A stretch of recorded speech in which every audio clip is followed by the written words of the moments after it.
ஹalleluya. நன்றிப்பா, நன்றிப்பா, நன்றிப்பா. My soul, my Savior Lord to thee.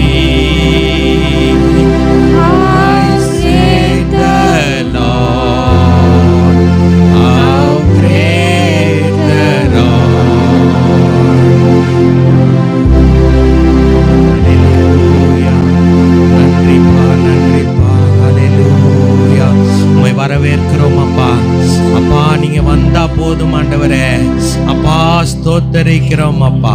அன்று மேல் வீட்டு அறையிலே வந்து அப்பா உம்முடைய வல்லமையினாலே அபிஷேகத்தினாலே நிரப்பின அதே வல்லமை இன்றும் இருக்கிறது ஆண்டவரே. ஹalleluya, ஹalleluya. நீர் இருந்தவரும் இருக்கிறவரும் வரப்போகிறவருமாய் இருக்கிறீர். ஹalleluya, ஹalleluya. அப்பா உம்மை வரவேற்கிறோம் அப்பா. நீங்கள் வந்து எங்களை நிரப்புங்க அப்பா. உம்முடைய அபிஷேகத்தினால இன்னும் இன்னும் நிரப்பும்படிக்காய் ஜெபிக்கிறோம் அப்பா. ஹalleluya. நாங்கள் குறைவுள்ள பாத்திரமாய் இல்லாதபடி நிறைவான பாத்திரமாய் எங்களை நிரப்பி அனுப்பும்படிக்காய் ஜெபிக்கிறோம் அப்பா. ஹalleluya, ஹalleluya. ஸ்தோத்திரம் ஆண்டவரே. இந்த பாலில தண்ணி கலப்பாங்க. தண்ணி கலந்துட்டாவே அது கலப்படம் தான். ஆமென், ஹalleluya, ஆமென், ஆமென்.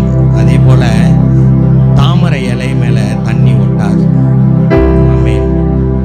பக்தன் கேட்டான், உன்னுடைய சன்னிதானத்தில் மோட்ச வீட்டில் வருவதற்கு நான் என்ன செய்ய வேண்டும்? ஆண்டவர் சொன்னாரு, உனக்குள்ளது எல்லாவற்றையும் விற்று கொடுத்து விட்டு என் பின்னே வாழ்னார். ஆமென், ஆமென். அவரு அங்க எதுவும் அங்க ஆர்குமெண்ட்ஸ் நடத்தல. கொஞ்சம் உங்க அப்பா கொடுத்ததா, இது இவ்வளவு பர்சன்டேஜ் உங்க அப்பா கொடுத்ததா, அதெல்லாம் கேட்கல. மொத்தமா கொடுத்துட்டு வர சொன்னார்.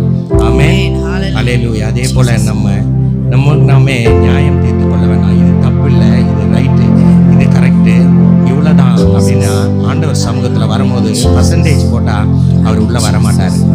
அவர் உள்ளே வரணும்னா பரிசுத்தமாக இருக்கணும், நிறைவாக இருக்கணும். ஹalleluya. விட்டு கொடுக்குறீங்களா உங்களை? ஹalleluya, ஹalleluya. கர்த்தர் நாமம் மகிமைப்படுவதாக. ஹalleluya. நன்றி ராஜா.